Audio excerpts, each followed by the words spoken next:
भाई जो दूर दूर बैठे पहले लोग दिखाए स्वागत करें साथियों। कोई राजकुमार सैनी जिंदाबाद जिंदाबाद जिंदाबाद, राजकुमार सैनी जिंदाबाद,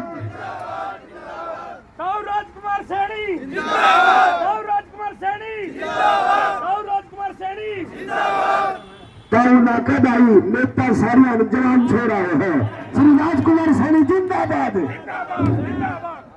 मैं तो बड़ा के गाना लिख रखा साहब का, मैं तेरी उम्र से 67 की, मैंने तो 17 लागे से और मनु आदमी सैनी साहब तू 17 लागे है।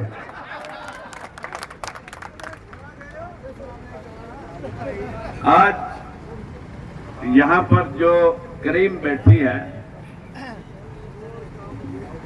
अगर मैं नाम लेने लगा तो लगभग 90% के नाम मैं ले सकता हूं।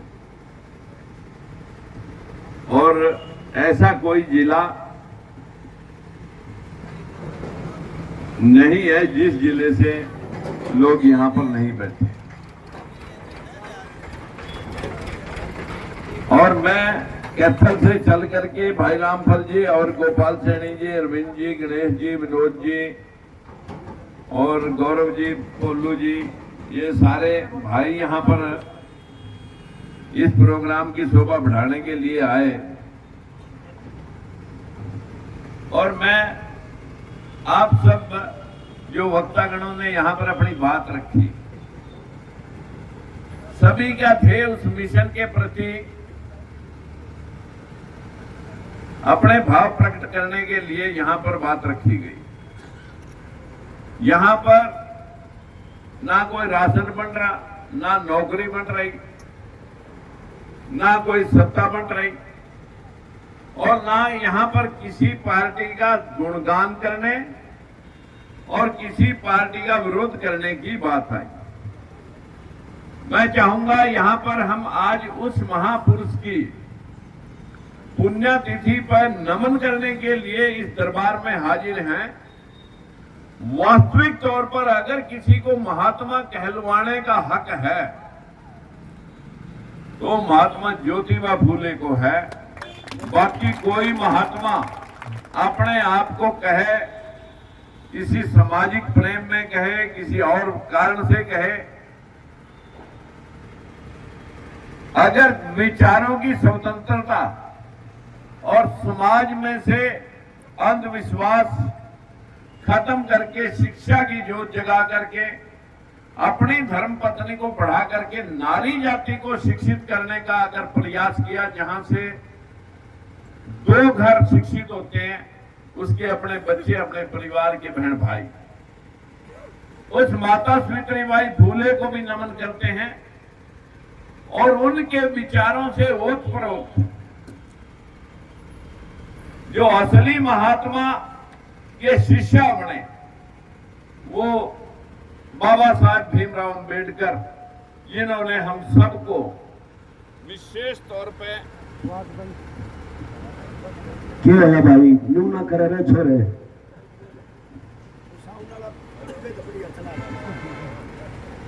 ये जो विशेष तौर पे बाबा साहब ने नारी जाति को मुक्त कराने के लिए जो संविधान में एक एक शब्द लिखा, ये सब महात्मा ज्योतिबा फूले की प्रेरणा थी। बहुत उपहास और विरोध बाबा साहब को उस संविधान को लिखने के लिए सहने पड़े। जो उसके गुरु महात्मा ज्योतिबा फूले ने उस वक्त में सोचे, उस वक्त में जब एक शब्द कंठ में सोचना, बोलना तो बहुत दूर, जो कंठ से प्रचारित करना बहुत दूर, सोचना भी गुनाह था। ऐसे समय में महात्मा ज्योतिबा फूले ने अपनी धर्म पत्नी को शिक्षित करके इस समाज में शिक्षा की ज्योत जो जगाई थी, जिसकी वजह से मनुवादी व्यवस्था के लोगों ने उसे घर से निकलवा दिया था। आज जो हिंदू और मुसलमान का पाखंड लोग सत्ता के वशीभूत होकर के उगल रहे हैं जहर, अगर किसी को घर से निकलने के पश्चात आश्रय दिया था तो फातिमा शेख बेगम ने अपने आश्रम देकर के सबसे पहला स्कूल महात्मा ज्योतिबा फूले का अगर आपको शिक्षित करने के लिए खोला गया था, वो मुस्लिम पर समुदाय से फातिमा शेख बेगम ने अपना आश्रम दिया। साथियों, इस देश के चारों पहिए हिंदू, मुस्लिम, सिख, ईसाई, इन चारों से ये देश बना हुआ है। आज इन चारों की बात करने वाली बात जो बाबा साहब भीमराव अम्बेडकर ने संविधान में लिखी थी, उसका अनुसरण न होने की वजह से 77 साल की आजादी के पश्चात आज से ठीक 8 वर्ष पहले 2016 में जो तांडव हुआ, उसके निर्माता आरोप मेरे पर लगा रहे थे। मैं सिर्फ इतनी बात कह रहा था कि जब संविधान में सबके हक अधिकार बराबर हैं तो 100% आरक्षण होना चाहिए, हर जाति को उसका हिस्सा मिलना चाहिए। लेकिन इस हिस्से की बात, ये बैकवर्ड समाज के कागज हमेशा मेरे हाथ में होते हैं। जो 52% बैकवर्ड समाज की हिस्सेदारी थी, वो सिर्फ और सिर्फ 11% के ऊपर अटकी हुई थी।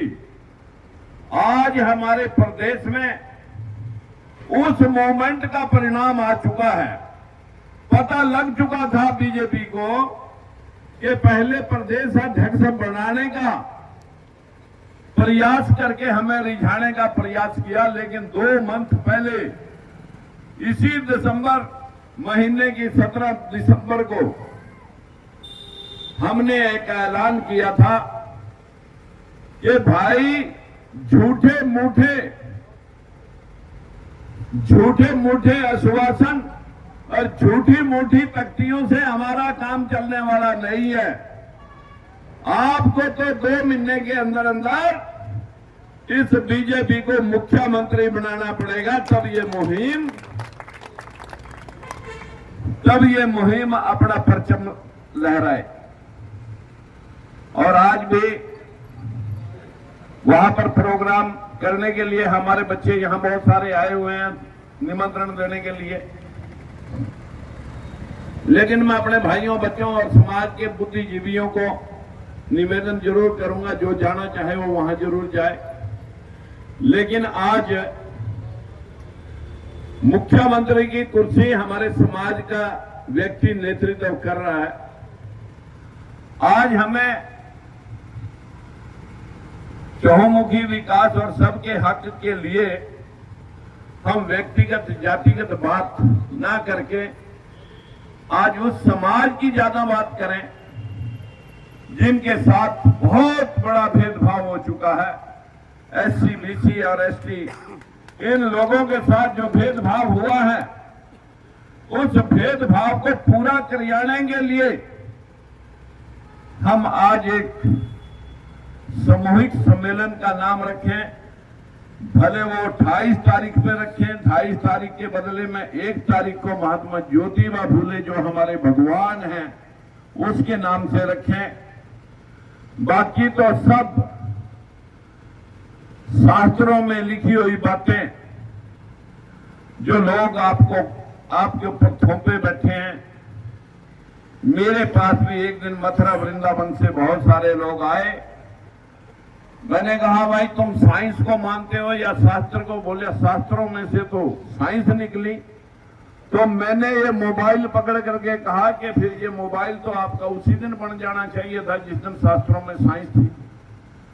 अरे जिस प्रकार बाबा साहब के हाथ में कलम संविधान लिखने की आई तो उसने नारी शक्ति जिसके साथ शोषण शिक्षा का अधिकार नहीं था, एससी, बीसी और एसटी लोगों को पानी पीने तक का कहीं सामूहिक जगह पर अधिकार नहीं था।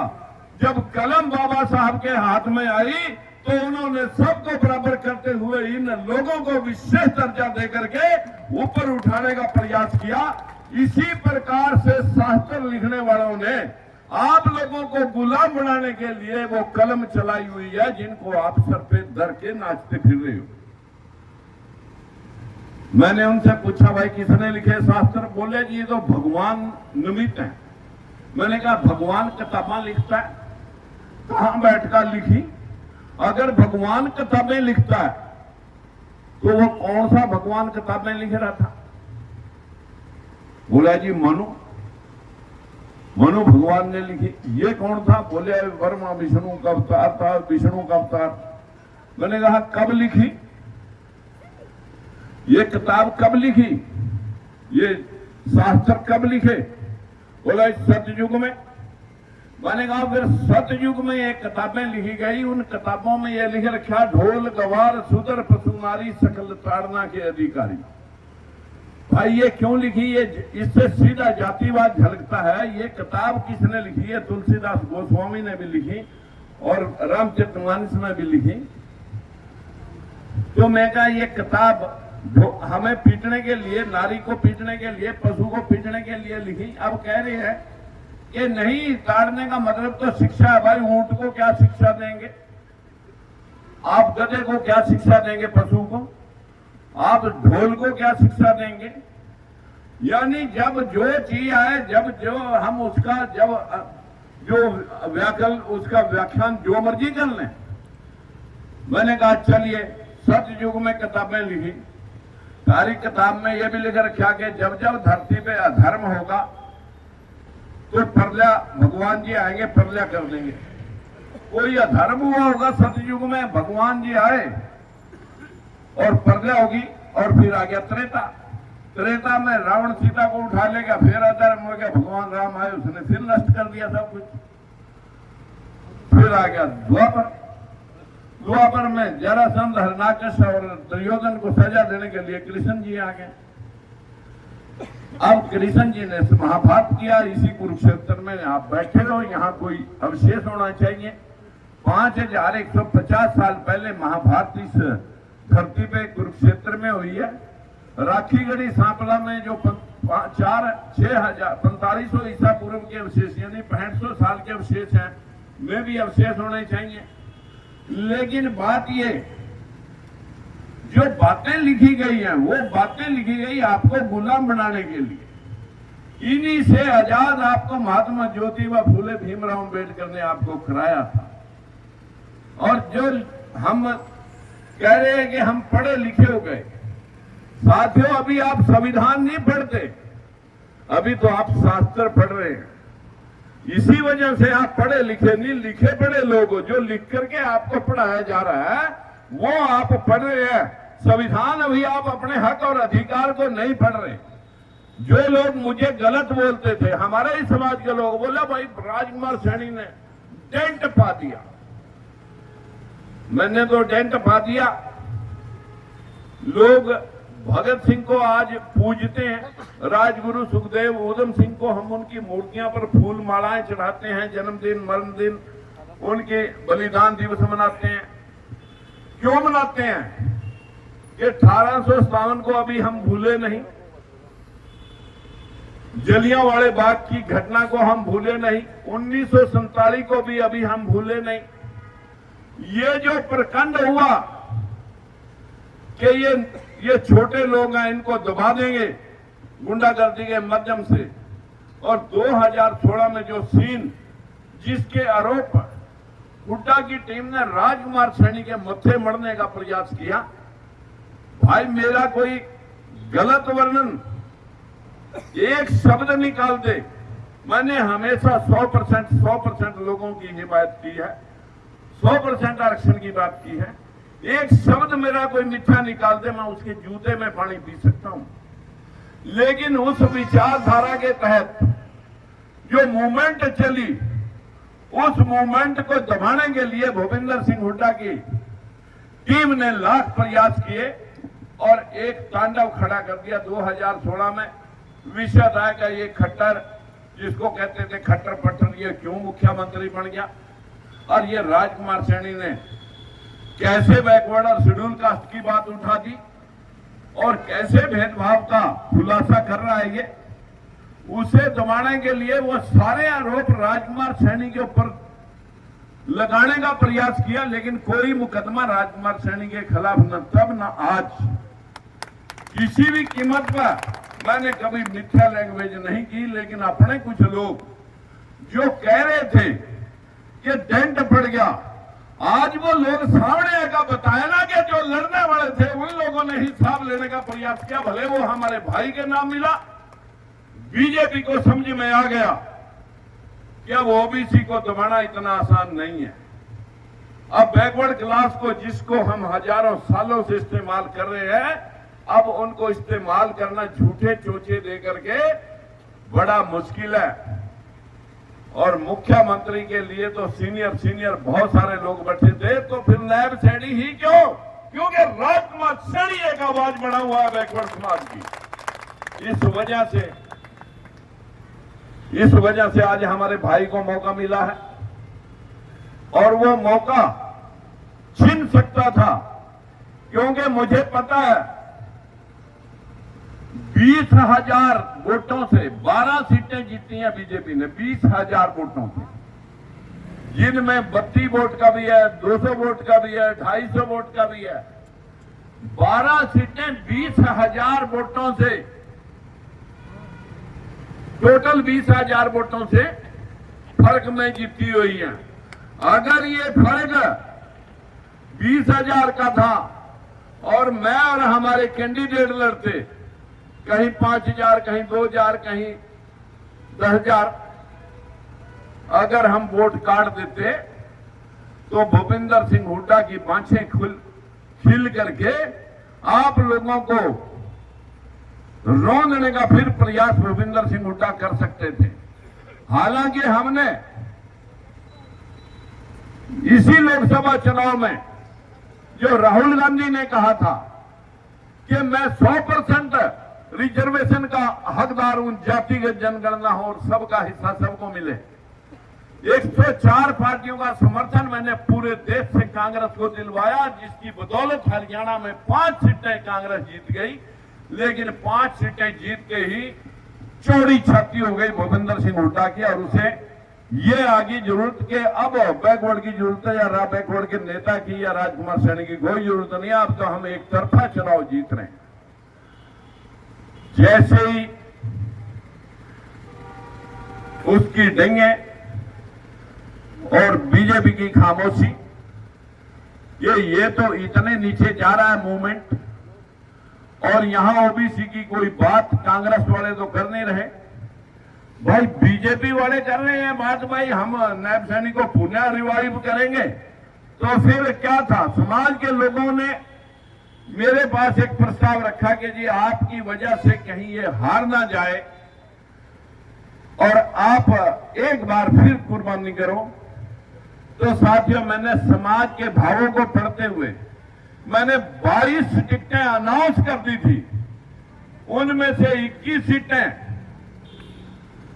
के पर्चे वापस किए। एक सीट का भी पर्चा इसलिए वापस नहीं किया सोना का कि अगर मैं उस पर्चे को भी उठवा दूंगा तो फिर बीजेपी वाला वहां हार जाएगा, क्योंकि लड़ाई हिंदू मुसलमान की बना रखी है और वहां से मुस्लिम समाज का मेरा कैंडिडेट है, और वो कैंडिडेट वोट अगर काटेगा तो वो कांग्रेस की ही काटेगा, इसलिए वो पर्चा जिंदा रखा और वहां से भी बीजेपी जीत गई।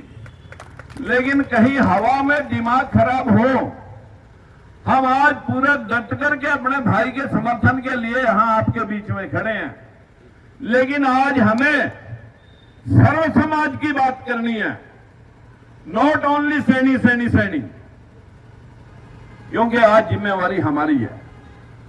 हम सबको राजनीतिक मुकाम का मौका मिला, और राजनीति कहती है कि जिसे मौका मिला उससे दूसरे समाज कोई खिन्न ना हो और उनको ये ना लगे कि हमारे मान सम्मान में कोई कमी आ रही है। तो हम सबको इनवाइट करते हैं और सबसे अपील करते हैं कि महात्मा ज्योतिबा फूले की पुण्यतिथि हो, जन्म तिथि हो, अंबेडकर की जन्म तिथि हो, पुण्यतिथि हो, माता सावित्रीबाई फुले की जन्म तिथि हो, पुण्यतिथि हो, या कोई नेशनल एंथम, कोई नेशनल प्रोग्राम हो, तो तो हम सर्व समाज की जिम्मेवारी लेकर के आगे बढ़े।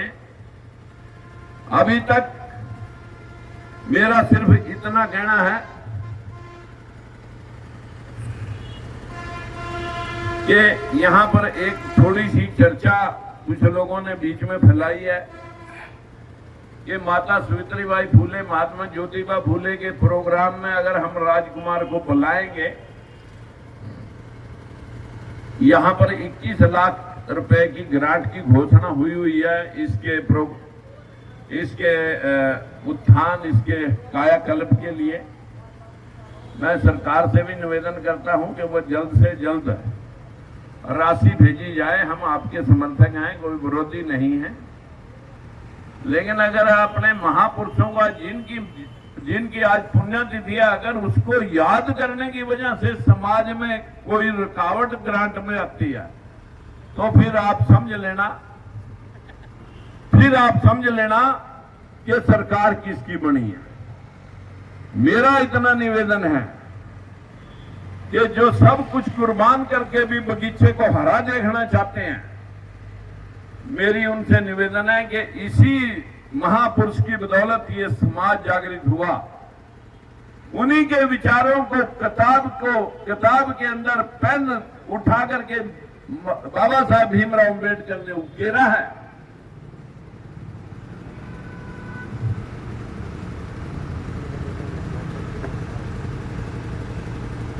वो किताब बनी हुई है, वो संविधान अभी ये दिखा रहा है। अभी हमें कुछ अभिलाषा हुई है कि बीजेपी के हमारे मुख्यमंत्री जी प्रयास कर रहे हैं कि बैकवर्ड क्लासेस का हिस्सा उनको ज्यादा से ज्यादा दिया जाए, और हम उनका धन्यवाद करते हैं कि अगर इस और प्रयास जारी रहा और किसी के दबाव में ना रह करके, हम कोई गलत कार्य करने के लिए नहीं कह रहे, हम इस समाज की हिस्सेदारी की बात कर रहे हैं। चाहते हैं ना भाई हमारा हिस्सा हमें मिले, तो बोलिए इंकलाब। ये संघर्ष जारी रहना चाहिए।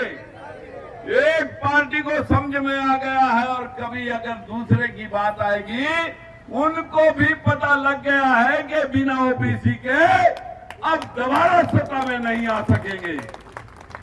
तो मेरी आप सब भाइयों से हाथ जोड़ के विनती है कि यहां पर बहुत सारे भाई और भी बोलना चाहते थे। महावीर जी बैठे हैं, महावीर जी खड़े हो जाओ। हमारे जिलाध्यक्ष उपाध्यक्ष हैं आजकल हिसार से, और बहुत सारे भाई शमशेर भंडेरी जी भी आज इस सामाजिक कार्य में बोलना चाहते थे। हमारे भाई जितने भाइयों ने यहाँ वक्तव्य रखे, मैं उनका शब्दों से नहीं दिल की गहराइयों से धन्यवाद करता हूं। और भाई धर्मवीर भी बोलना चाहते थे, लेकिन कितना समय आपको बैठा के रखें। आज एक ताली जोर से बजाएंगे भाई विनोद, हमारे जिलाध्यक्ष गोहाना सोनीपत, और हमारे युवा अध्यक्ष धर्मवीर प्रजापति जी के लिए एक जोरदार ताली टीम के लिए लगाएंगे, जिन लोगों ने आज का ये प्रोग्राम ऑर्गेनाइज किया। मैं शब्दों से नहीं, दिल की गहराइयों से आप सभी का स्वागत करता हूं, और उम्मीद करता हूं कि सरकार वो 21 लाख रुपए भी बहुत जल्द भेज दे, ताकि समाज के लोगों का विश्वास और गाढ़ा आपके प्रति हो जाए और भविष्य में हमें कुछ कहना ना पड़े। अगर भाई हमारी अनदेखी, हमारे समाज की, हमारे लोगों की अनदेखी हुई, ये जंग जारी है। अपन तो करमंडल, अपन तो जो सरिंज है वो सिर्फ खूंटी पर टांग रखी है। अगर उठाने की जरूरत पड़ी तो फिर उठा करके हमारे प्रेमपाल जी आए हैं और जय भगवान जी आए हैं, बहुत सारे भाई आए हैं। मैं उस सरिंज को खींच करके तब तक बंद रखूंगा जब तक हमारे मिशन का हिसाब होता रहेगा।